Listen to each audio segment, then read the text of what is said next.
ಮಗ ಬೆಳೆದ ಎಷ್ಟು ವರ್ಷ ಆದ ಅಂದ್ರೆ 6 ವರ್ಷ.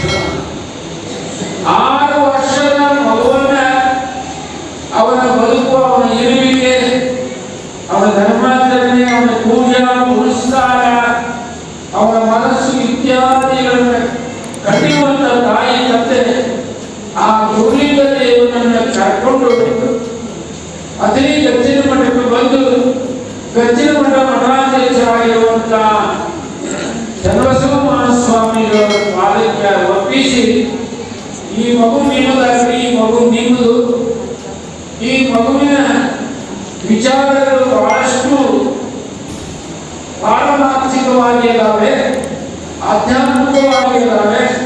ಇವಾಗ ನಮ್ಮ ಹಂತದಲ್ಲಿ ಇರಲಿಕ್ಕೆ ಯೋಗ್ಯ ಅಲ್ಲ, ನಿಮ್ಮ ಹಂತದಲ್ಲಿ ಇರಲಿಕ್ಕೆ ಯೋಗ್ಯ. ಇವನ ನಿಮ್ಮಲ್ಲೇ ಇಟ್ಕೊಂಡು ಇವನನ್ನ ಸಾಕಿ ಸರಿ ನಿಮ್ಮವನ್ನಾಗಿ ಮಾಡ್ಕೋರಿ ಅಂತ ಹೇಳಿ ಮಗುವನ್ನ ಅದನ್ನೇ ಗಚ್ಚಿನ ಮಠಕ್ಕೆ ಒಪ್ಪಿಸ್ತಾರೆ. ಅದನ್ನೇ ಗಚ್ಚಿನ ಮಠದ ಸ್ವಾಮಿಗಳು ಹೊಲ ದಾನ ಮಾಡೋರದ, ಹಣ ದಾನ ಮಾಡೋರದ, ದವಸ ಧಾನ್ಯ ದಾನ ಮಾಡೋರದ, ಬಂಗಾರ ಬೆಳ್ಳಿ ದಾನ ಮಾಡೋರದ, ಆದ್ರೆ ಮಕ್ಕಳ ದಾನ ಮಾಡೋರನ್ನ ಎಲ್ಲಿ ಕಂಡಿದ್ದೀರಪ್ಪ ನೀವು?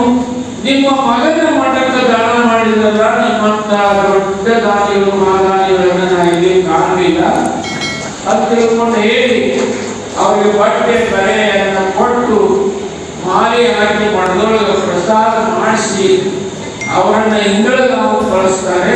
ಗುರುಲಿಂಗಯ್ಯನನ್ನ ತಮ್ಮ ಮಠದೊಳಗೆ ಇಟ್ಕೊಂಡು ಮಠದ ಪರಿಸರದಲ್ಲಿ ಗುರುಲಿಂಗಯ್ಯನನ್ನ ಪೂಜ್ಯ ಚನ್ನಬಸವ ಮಹಾಸ್ವಾಮಿಗಳು ಬೆಳೆಸುವಂತವರಾಗ್ತಾರೆ ಅನ್ನುವಲ್ಲಿಗೆ 45 ನಿಮಿಷ ಟೈಮ್ ಆಗುವ ಅಂತ ಹೇಳಿ ಈ ದಿನ ಪ್ರವಚನವನ್ನು ಇಲ್ಲೇ ನಿಲ್ಲಿಸ್ತೀನಿ. 45 ನಿಮಿಷ ಮಾಡೋದಿಲ್ಲ, ಅಷ್ಟು ಮಾತಾಡಿದ್ದೀನಿ.